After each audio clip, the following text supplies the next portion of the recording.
আসসালামু আলাইকুম। কেমন আছেন সবাই? আজকে আরেকটি নতুন টপিক নিয়ে আপনাদের মাঝে হাজির হলাম। কিছু তথ্য বা কিছু শেয়ার করার জন্য। সেটা হচ্ছে শীতের সময় গরম সহ্য করতে পারে ছাগল কিন্তু শীত কিন্তু সহ্য করতে পারে না। তাই শীতের সময় অবশ্যই আমাদের এক্সট্রা কিছু যত্ন নিতে হবে ছাগলকে।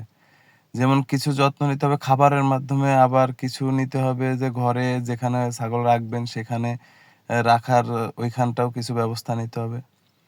তো ছাগলকে প্রথমত শীতের সময় খাবারের সাথে একটু কিছু পরিমাণ বেশি আপনারা সরিষার খোলটা দেওয়ার চেষ্টা করবেন। কারণ সরিষার খোলে অনেক শরীর গরম রাখে ওদের।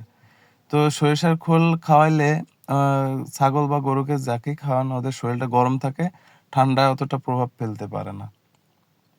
দ্বিতীয়ত হচ্ছে পারলে আপনারা দানাদার খাবারের সাথে কিছু ছোলা মিক্সড করে দিতে পারেন। কাঁচা ছোলা ওটা ভিজিয়ে রেখে তারপর ওটা মিক্সড করে দিতে পারেন। এটায়ও শরীর গরম থাকে। আর ৩য় যে বিষয়টা এটা অবশ্যই যে আপনারা শীতের সময় খেয়াল রাখবেন যে ছাগলের ঘর যেটা ওটায় চারিদিক দিয়ে কোনোভাবেও যেন ঠান্ডা বাতাসটা না ঢুকে। ঠান্ডা বাতাস ঢুকবে না এবং নিচে কিছু খড় জাতীয় কিছু দিয়ে দিতে পারলে ভালো।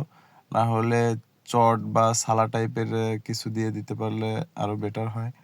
যাতে ওরা কোনো দিক দিয়ে বাতাস ঢুকবে না, ইভেন ওইটার মধ্যে থাকলে পারলে আরেকটা হিটিং বাল্ব লাগিয়ে দিতে পারেন আপনারা। আমার খামারে আমি হিটিং বাল্ব ইনস্টল করেছি। আপনাদের ভিডিওতে দেখিয়েছি আমি।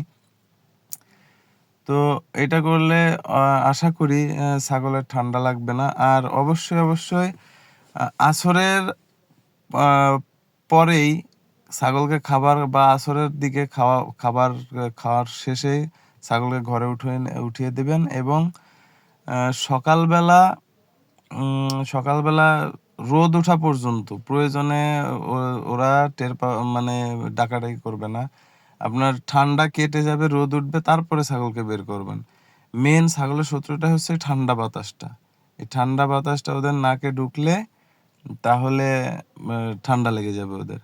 আর যদি ইন কেস দেখেন কোনো ছাগলের একটু নাক দিয়ে পানি আসছে বা একটু ঠান্ডা ভাব মনে হচ্ছে তাহলে ছাগলকে একটু সরিষার তেল শিঙের গোড়ায় আ আবার একটু ১ ফোঁটা ২ ফোঁটা ২ নাকে দিয়ে দিবেন।